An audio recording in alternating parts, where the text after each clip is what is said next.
Hey, welcome back to another episode of the How's Business podcast. Today I'm with a Cronulla legend, as I've told. He runs multiple businesses, which we're about to hear about shortly. It's Mr. Darcy. How are you going? Good. Thanks for having me. First questions first, man. How's business? Business is good. I think there's so many.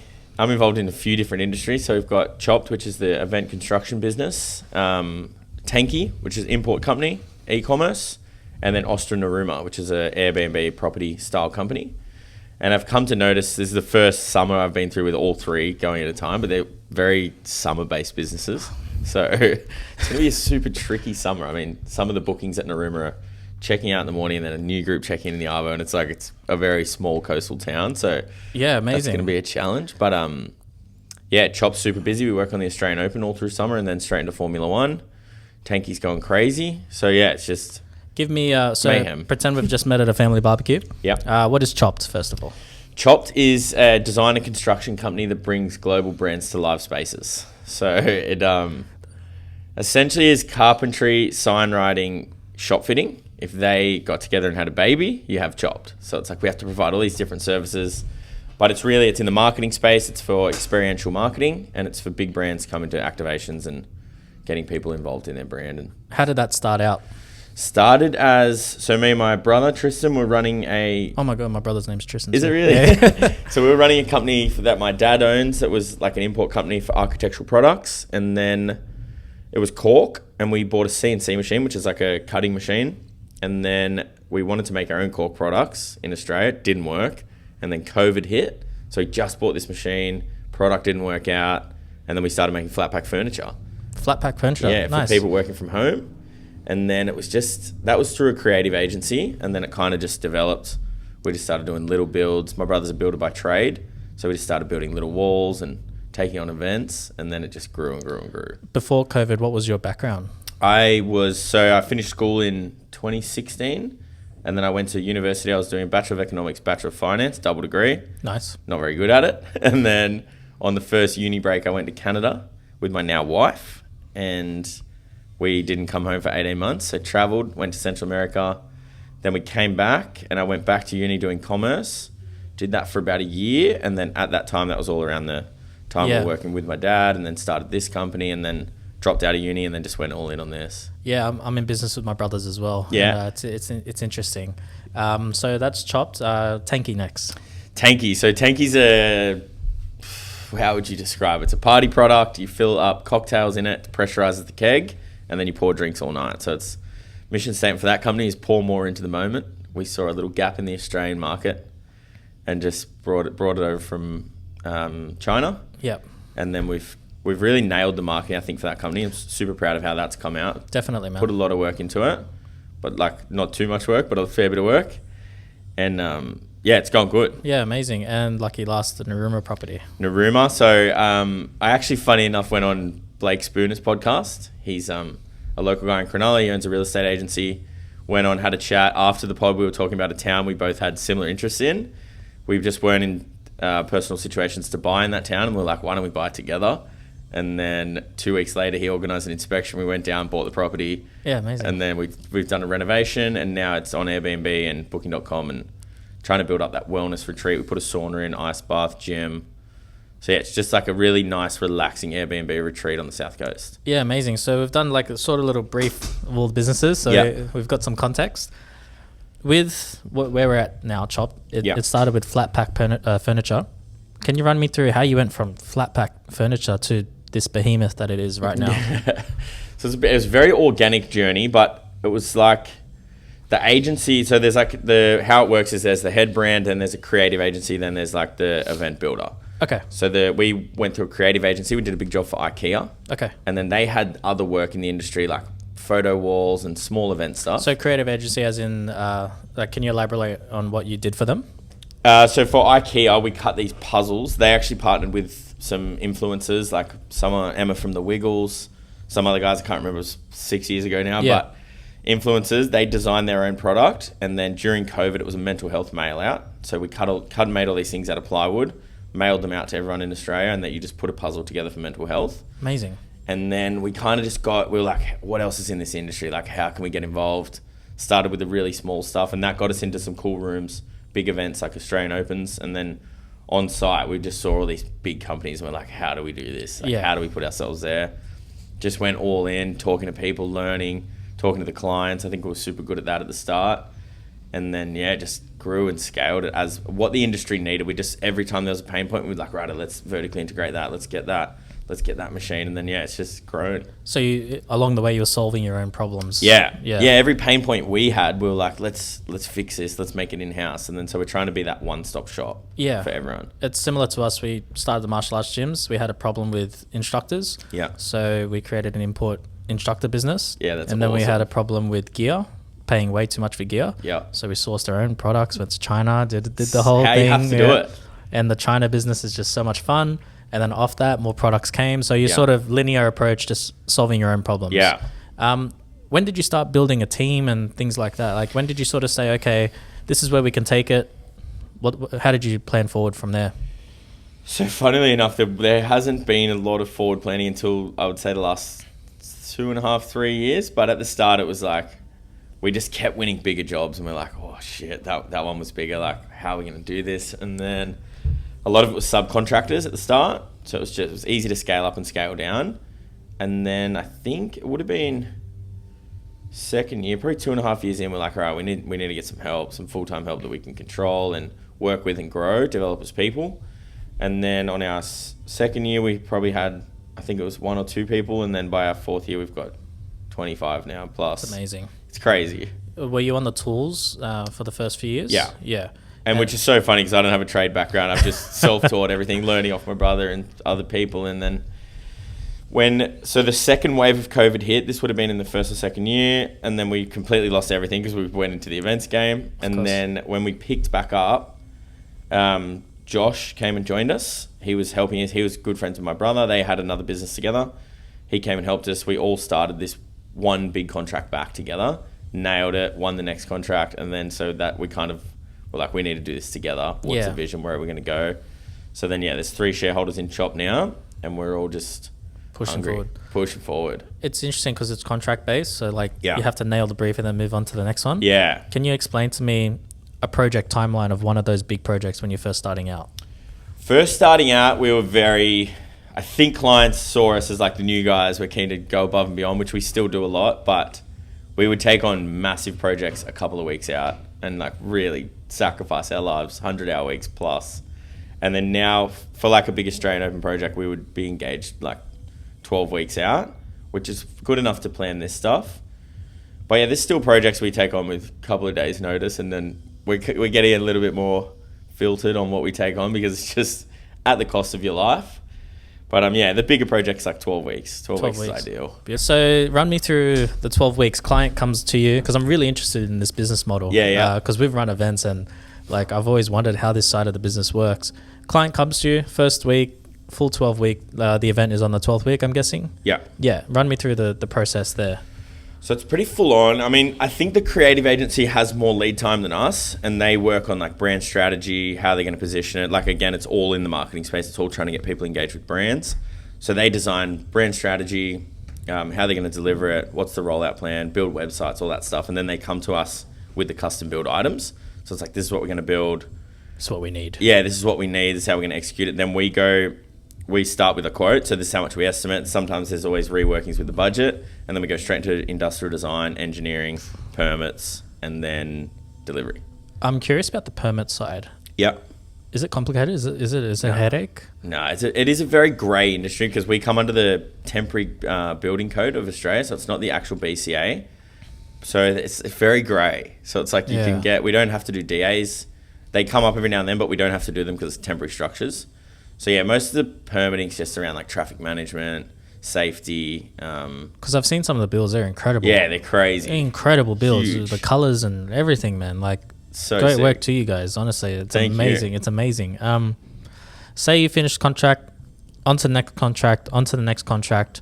When did you decide? Okay, let's go all in. What was the job that was like? Okay, this is a good business model we can do.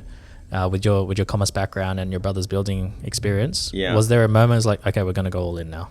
Yeah, I think because we were still kind of running that other business, and then it probably would have been that first Australian Open job. It was for Gordon's Gin, We got down there, we nailed it. That's when we saw all the other builders and like, we're like, what do these guys do?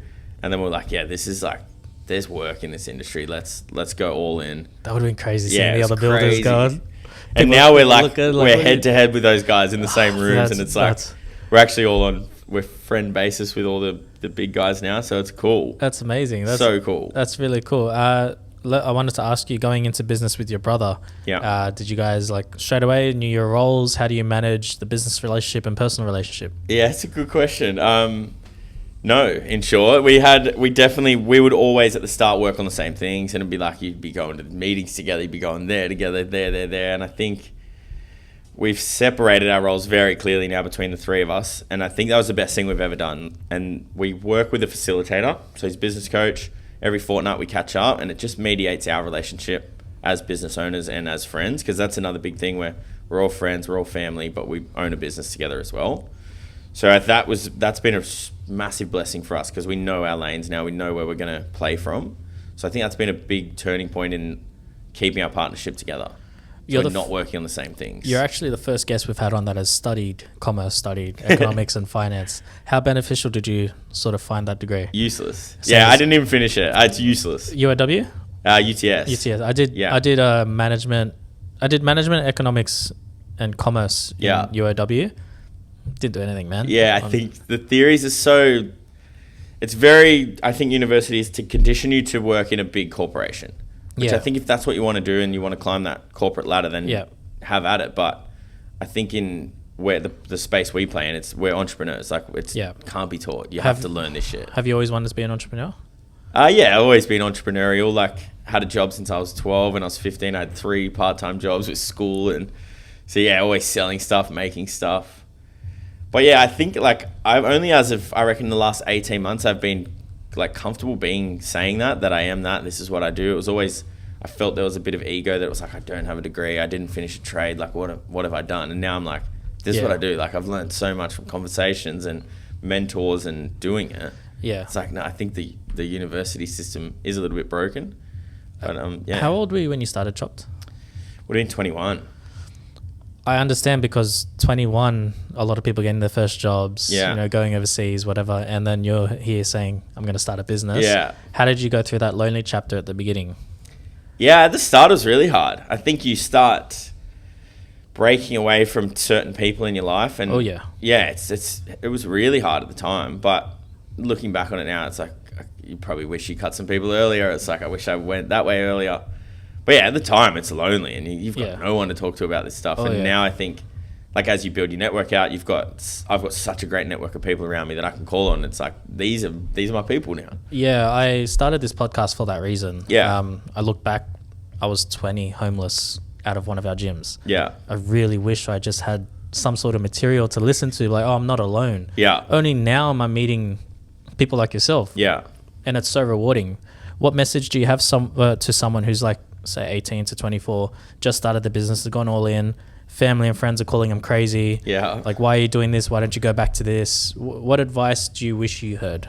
What advice do I wish I heard? I think it's going to take 5 times longer than what you think, and it's going to cost you 3 times the amount of money that you quote. But what's on the other side is greatness. It's like there's so many cool people that I've met now from this journey. Yeah. That's like I wouldn't trade that for anything. Just hang in there. Give me like the sort of daily life back then when you're first starting out. Oh man, just work. Yeah. Yeah. Like start at 6:30, leave at midnight. Yeah.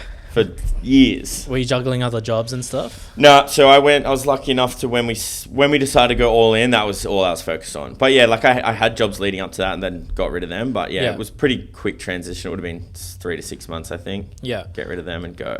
A lot of the listeners are business owners. So your business model is client comes in after seeing the creative agency, of course. Yeah. This is the brief. You build it. You deliver it.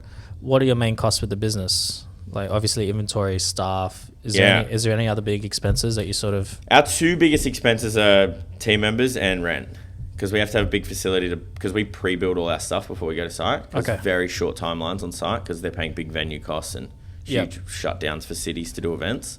So yeah, biggest cost is rent and team members. Do you store the stuff here after? We used to. We got rid of that side of the business because we just found it too hard. Yeah, and a I lot can of the big imagine. brands, they would store stuff for a year and then come out and they've done a rebrand or a new logo and they would throw stuff out.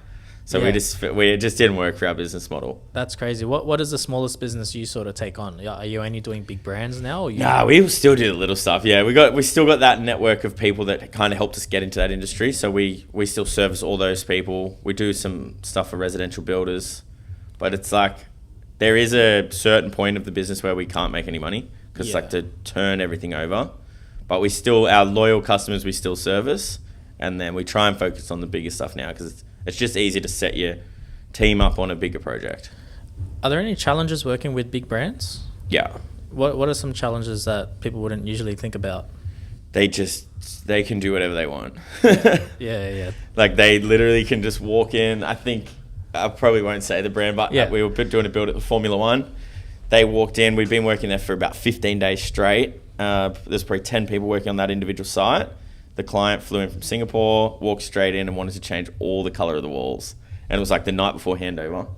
So we were like, we actually probably can't. Like we've been doing this for weeks. And then they were just like, I don't give a fuck. Like you guys have to change it. So then we worked all night, changed it, fixed it. Painted the walls, all that. Resheeted stuff. That is crazy. So they just have the power, and I think they definitely abuse it a little bit, but like they can, you know what I mean? They're multi-billion-dollar global brands. Ah, that's nuts. And we're just the little guys, but yeah, you just got to do it. Can you tell me the craziest build you've done? Craziest build, I think, would be Hennessy on Sydney Harbour. That had so many complications. That was very early stages of our company. The client that we did that job for, we're still very close with now, very good friends with actually. And they had a builder pull out of them 3 weeks before. And he rang me. He's like, I know you guys are just getting started. Can you help us on this job? And I was like, yeah, I reckon we can. Luckily enough, Tristan, my brother, had some contacts in the waterways in the harbour. Yeah. So we grew up on boats and called in a few favours, and then we got all these permits approved, and it was just crazy. And the next minute we built it and got it done. It went global views across, everywhere. And do you have like an agency or something capturing it after? Like, how do you showcase your work? No, so we're lucky because it is marketing. They spend so much on photography and content, so our clients will send us the content. That's amazing. Yeah, it's so good. So our Instagram looks sick. Are you allowed to put like a little thing on the corner, like built by? Never, ever. No, we're fully like white labeled to them essentially. Which at the start used to really affect me. I was like, we're doing all this work and we're getting no credibility for it. Now I just like love it. Like cheeky little A-frame in the corner. Yeah, I know. Little QR code. We've tried. That's nuts. But nah. Do you do permanent stuff? Like a little bit. Yeah. So we're getting into shop fitting now. We try and not, because it's like we are set up to do temporary structures, and we found the further we deviate from that path, the harder it all becomes. Yeah. So we're focusing in now on what our offerings are. But yeah, we still do some shop fit outs and stuff like that. Are your days, like, I know that you just rebranded everything like that. What stage of business are you in now? Are you guys still in the sort of acquisition stage, just trying to get more work, or are you just trying to meet demand? Just meet demand, I think, now for this business. We're in talks of opening in Melbourne. So we scale up there during summer. We get a temporary factory and run a subcontractor team, but we're like just doing feasibility studies on if we open up there permanently. There's so many people here. I noticed in the factory here. You and your brother at the head of it. So our roles are separate now. I sit as CEO. My brother's in like a BDM role, and then Josh sits as director of projects. Yeah, okay. So he essentially manages all the build. And who's dealing with all the staff? Josh. Yeah. And how do you guys manage the teams like to this scale? Because you went from 2 people to what it is now. Yeah, I don't think we do it that well yet. We try. A lot of it's off the cuff, reactive. Like we have our management meetings and stuff, but I think we're in that stage of still finding that flow of how to manage that many people and how to get it done efficiently. Do you have any advice for business owners that are transitioning from small team to like medium to large team? Do it slowly. Do it slowly. I think structure and meeting cadence is really important, and you got to just be so disciplined with that. It's like if you set a meeting and you need to cover these whatever things, and then you miss those meetings, you teach what you tolerate throughout the team. So if you're like, don't worry, we'll cancel that meeting. I got to go here. I'm busy. Then it's like you set that throughout your whole team. Starts from the top. Yeah, it starts from the top. So you need to be ruthless on hitting those meetings and try and do less meetings. Less meetings. Yeah. So I think like the daily catch-ups are a joke. They're just too hard to hit that discipline. Do you have any advice for hiring? Any advice for hiring? It's a good question. We're up to like, we do 3 interviews now. So we used to just do like the one and shake hands and let's go. Why 3? Just to get them through different stages. We now like, and it also depends on what position it is, but say a project manager role, that we would do like situational questions of what happens on site. We do disc profiling. So trying to get to learn how to communicate better with that style of person. And then, yeah, just trying to filter, because hiring's hard. It is hard. Yeah. It is hard. Hiring's super hard, but I think what's harder is firing. Because Yeah. you're playing with people's livelihoods and... You're so right. Yeah, so we do a lot of due diligence in our hiring now, but... Yeah, that's amazing. Do you do any upskilling along the way? Like, heaps. Yeah. Yeah, heaps of courses, heaps of training. We actually focus heavily on stress management training as well for the team. We have a gym and sauna out the back. Yeah, nice. Which is cool. Gym, sauna, ice bath.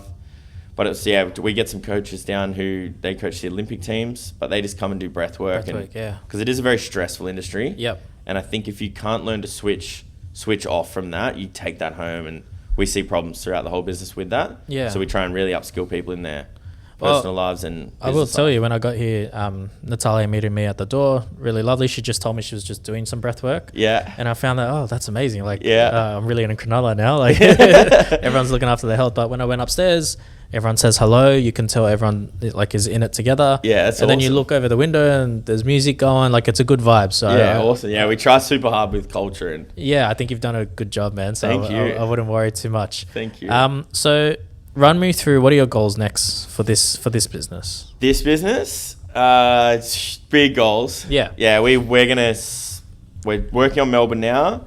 We are gonna try and acquire a few other people in this space. And yeah, we want to try and be one of the biggest in Australia, I think. Well, and the best. you're nailing the branding and the builds themselves, of course. What made you want to start another business then? That's a good question. I think probably like a bit of that silver spoon, shiny object kind of thing. I was a little bit younger then. Yeah. So how did Tanky come about? And yeah, tell me that story. That's a good story, actually. So I went to the Canton Fair with my Oh, brother-in-law. yeah, I love the Canton and Fair. I went there to find some supplies for Chopt, so we could get better materials, make some like 3D stuff overseas, just try and lower our costs. A lot of steps, eh? Yeah, super hard. It was very overwhelming fair. It was amazing experience. I felt it physically, mentally, psychologically. Yeah. I was burnt out by the end. I was done, and Yeah. you just like, you look at the world so differently. The main thing I found was the hotel we were staying at, everyone's going to the fair. Yeah. And you just look around and it's like every single person is from a different side of the globe. Yeah. And you get this FOMO, even if they're in textiles, you're like, what's he doing? Like, Yeah, everyone's wearing a Protect, just like what? What is going on? But yeah, you went to the Canton Fair with your brother to fulfill needs for this business. Yeah, and then we were like, oh, maybe we should do an e-com. We kind of didn't have the vision to do an e-com company. We were there for materials. He wanted to do some e-com stuff, so I was like, let's go together. And then as we were leaving, we were like, oh, fuck, we need to bring a product in. Let's just do one. And we had to make a flight, so we're kind of rushing out. And then we saw that just as we were leaving. I'm like, yeah, we'll do that. And then when we got to the airport, because there's obviously that latency from manufacturing to branding to get it to landed. And we started freaking out. We're like, shit, what have we done? We ordered 1,000. We should have started with 100. But we ordered 1,000. We're like, oh, I don't think this product's going to work. You just go through all those things in your head and you're like, fuck, we've made a mistake. Yeah. And then we launched in 1st of August this year. This year, Yeah. And then I think we sold like 25 to like all our friends. Nice. And then October, we had a video go viral on Instagram. I just don't know how. It just went viral, and then it's just gone bananas. Yeah, nice, So man. fully sold out of the 1,000 in the month, and then we've air freighted another 1,000 in, and then we're trying to air freight another 1,000 in. It's a different game, man. It's a different Crazy. game. We're similar. We developed a new guard, a new product, so we Yeah. had to get it patented and everything. Yeah. It flew out, but we didn't update the store that the inventory was gone. Oh, we've done that as well. Dude, so stressful. Yeah. And then the problem doesn't become, is this going to sell? The problem's then becomes, shit, how do we keep these customers happy? Yeah. We made a mistake, and you're just starting out. How did you manage that? Because we've had this similar problem. Okay, so we have an event in Spain in about 3 weeks.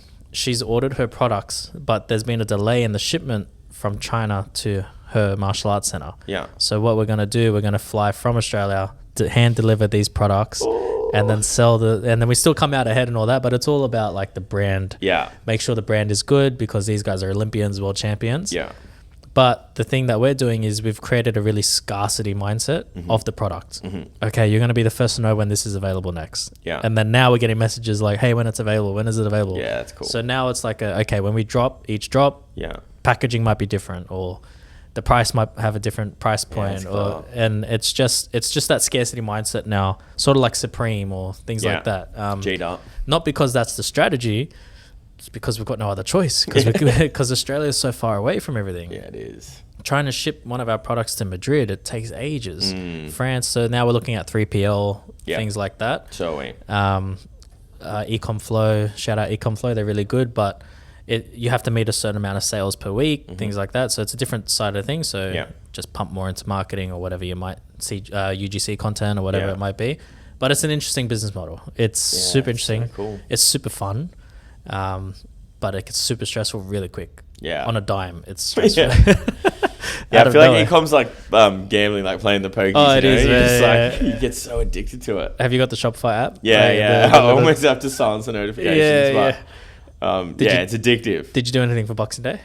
We're just working on our Boxing Day campaign now. Like we're kind of just recovering from Black Friday, which we've had a really... Oh, sorry. Did you do anything for Black Friday? Yeah, massive Black Friday. Yeah, we did mailing list, and it was actually really good. So we got like 1,300 people on our mailing list. Nice. Which was crazy, I thought, for a new product. And then basically sold out in a couple of days, which was sick. Yeah. And then your cost of acquisition's down because it's all mailing. It's unreal. Yeah. I just want to do it again. Yeah. I want Black Friday every Yeah, so it was stressful for us. Like it's the first one for us too. Like we started our product in March this year. But the funny part was we had these big products and we didn't think about the mailing of to international. Yeah. So we have to have some products just Australia and other products around the world. But yeah, it's a fun business model, isn't it? Yeah, it's so cool. I love it. I love everything about it. With Tanky itself, different from here. Yeah. Completely different. How did you find... Did your skills transfer over, or did you feel like it was just a new challenge? No, I feel like they transform over. I have a bit of a creative mind, and I actually get a lot of energy from the startup phase of a company. So I see that now a little bit in Chopt, and it's like Chopt's maturing, so it's like it needs that level of executive now, which is like that's what I'm working on learning. But I really love that startup hustle, like quick decisions. You kind of just do whatever you want, not much risk. So I felt we did well. I really enjoyed it. I want to do it again. Yeah. I was just talking to James last pod.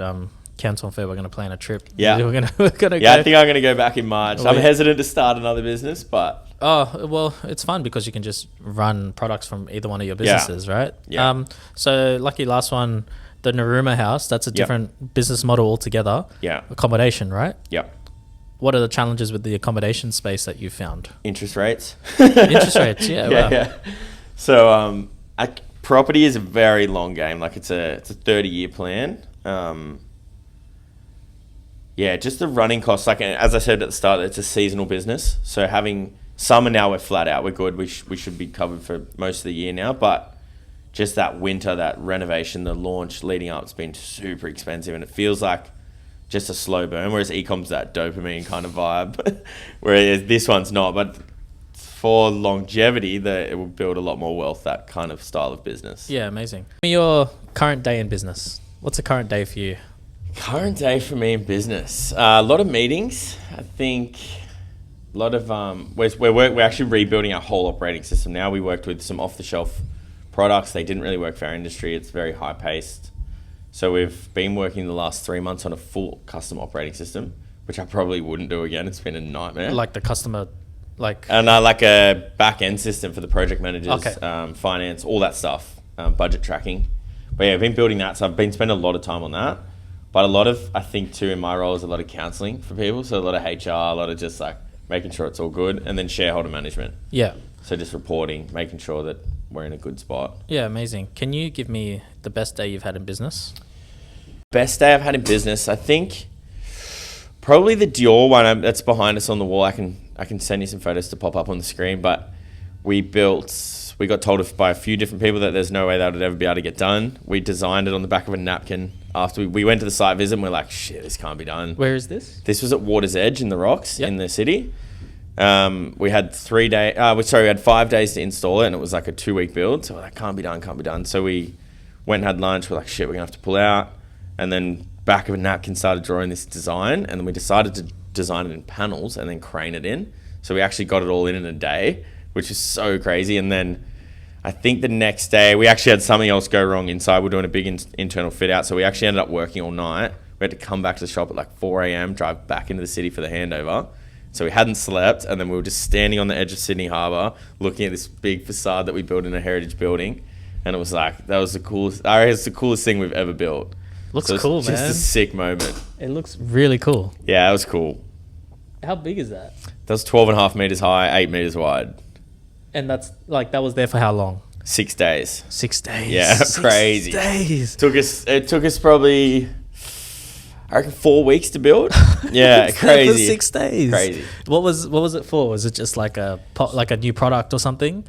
It was all their products. So like the Sauvage range. I actually can't remember their other products, but all their perfumes. So it's like stuff. a pop-up store sort of Yeah, thing. so you walk through that tunnel and then you go up into a big fit out. So we fit out like 12 rooms. That's it was massive. crazy, dude. Cool job. On the other hand of that, can you give me a worst day in business? Worst day in business, I think it was only last year. Actually, this was a heaps bad day. We were building a job in South by Southwest. We had to do like a 3D facade. It needed to look like an envelope. I can send you a photo to pop up. Yeah. We spent about a week building it, shaping it. And then the reason we decided to build in-house is not normally something we do, that 3D style foam sculpting. We normally use a subcontractor, but we didn't have enough money in the budget. So we're like, right, we'll just try and do it. We have to do it. And then the night before it was going to site, we put the wrong coating on the foam. And then with foam, if you put like the wrong coating on it, turns to like napalm. It just melts. So we're coating it. And it was like, it was going in the next morning. And then a couple of hours later, it was dead flat. It just melted into like a mush. Oh, no. And we were like, how are we going to fix this? So we just turned all our machines on, worked all night, all through like the next day, took it in, and then just got it done. Like, handed over 2 minutes before the event opened.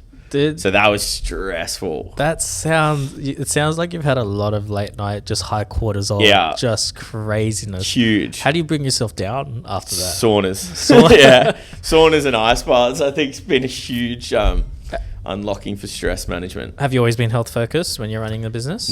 Nah. Me either. Only recently. Yeah. Not at the start. It was go. Yeah. How are you managing now? Can you sort of give advice to business owners how you manage your health, and what have you found works for you? I do a lot of saunas and ice. So I was running ultra marathons last year, and I was doing that to push my resilience, to see how far I could push the mind.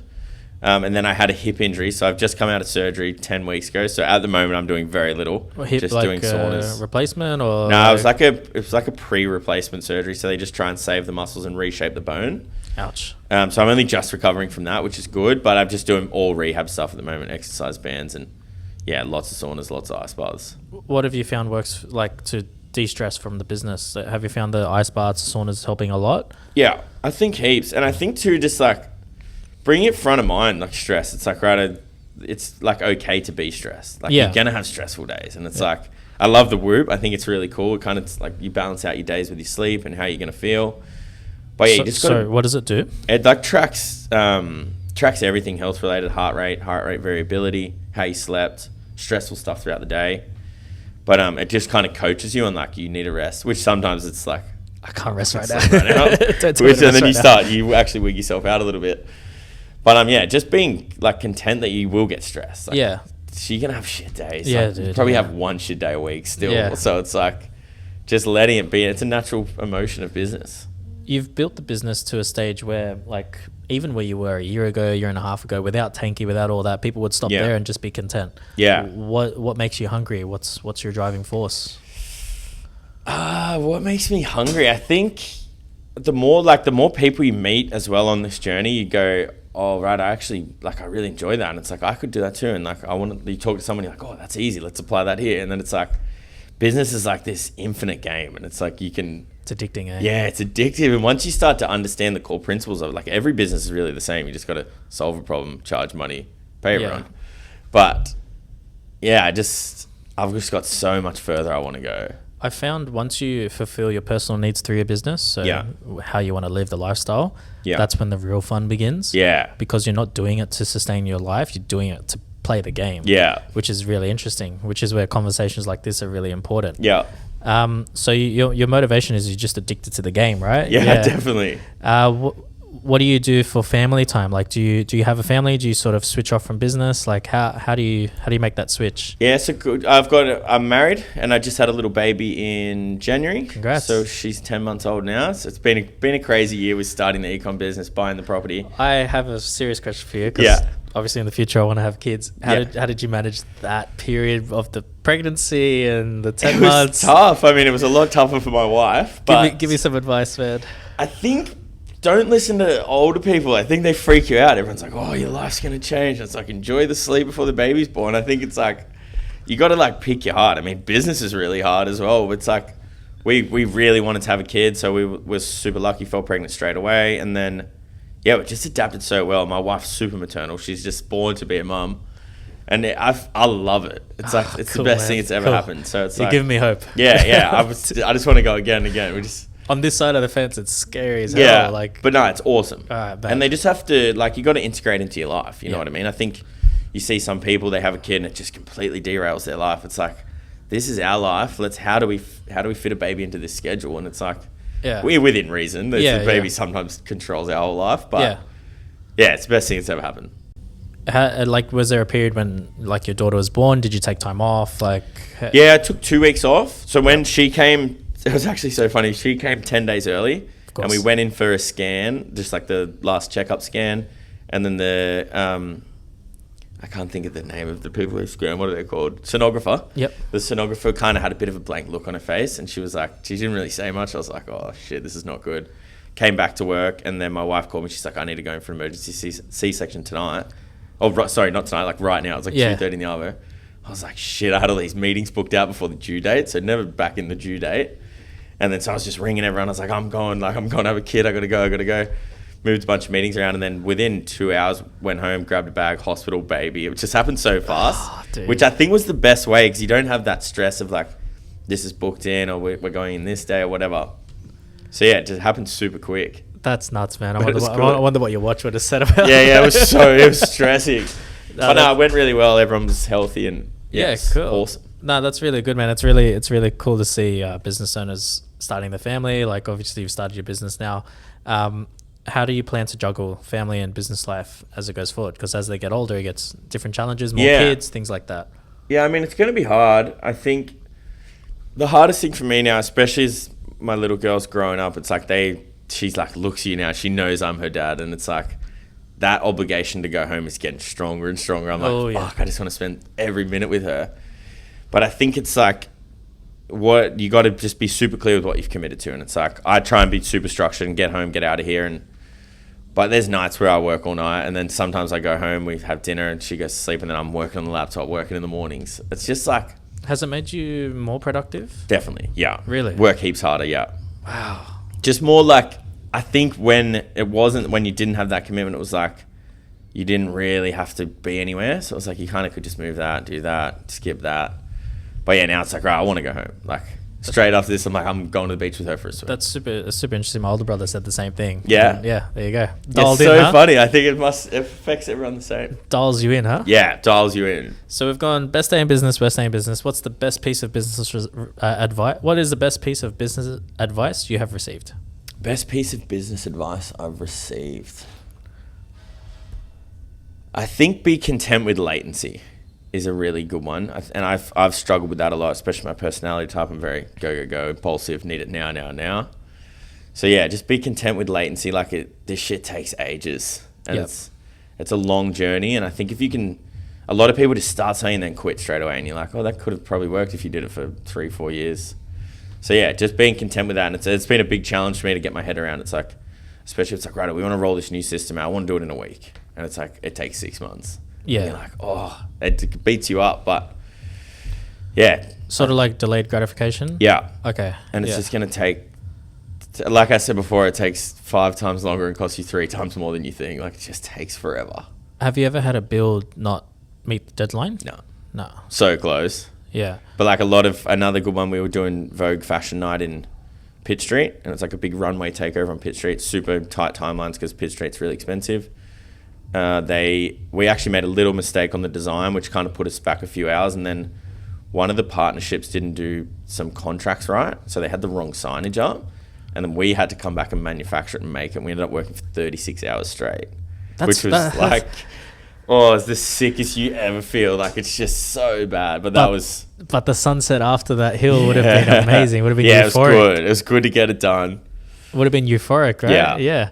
Last question for you. There's a lot of people listening. They might be in trade. They might be starting a business. Like, they might be in business. Yeah. What piece of advice would you give to someone starting their business? And then what piece of business advice would you give to someone at like the middle stage of business? They're about to expand, something like that. So before you made that 2-step jump to, okay, we're going to go all in, what advice would you give to someone at that stage? I think advice for someone starting would be get comfortable with the fact that you don't know what you're doing. So it's like, reach out to as many people as you can. And I've learned that over the years. The people that have achieved whatever they've achieved, they want to share that because they're done. They're there. So I think ask as many questions as you can and be comfortable not trying to know everything. Like, you don't know everything. So it's like, just ask as many questions as you can. I love that. And middle stage of business where you're not paying yourself, you're just putting everything back into the business. Things aren't going how you expected it. What would you say to that person? Just hang in there. Yeah, there's those, they can go for years, those periods. I mean, again, probably similar advice to starting. Reach out to people that find what niche you're in, find someone that's achieved some level of success, reach out to them. Yeah. All these people want to help, and there's just so much knowledge. I mean, we're in an era now where knowledge is at our fingertips with AI, and research is so easy now. So, I mean, you just have to hang in there and just be relentless on your pursuit of just trying to learn the next thing. Yeah, amazing. That's all I think it takes is a bit of education and execution. That's awesome. Honestly, man, we want to thank Darcy for his time on the podcast, of course. I'll leave all of his details down below. Make sure you give him a follow. Make sure you support his businesses. And I think from today's episode, people are really going to see like the linear approach. Start one, do a good job. Contract base is pretty stressful, so just do a good job, move on to next, do a good job, move on to next, and build the team through there. And things like your e-commerce and your Airbnb, like the Narooma place, I feel like those are just really good examples of learn as many lessons in one business and then you can bunny hop and do other things. So really appreciate your time on the pod. I know a lot of people will get a lot out of it. I know I got a lot out of it. Awesome. Thanks heaps for your time. Thanks so much for having me. No, all good, bro. Thank you. Thank you. There you go.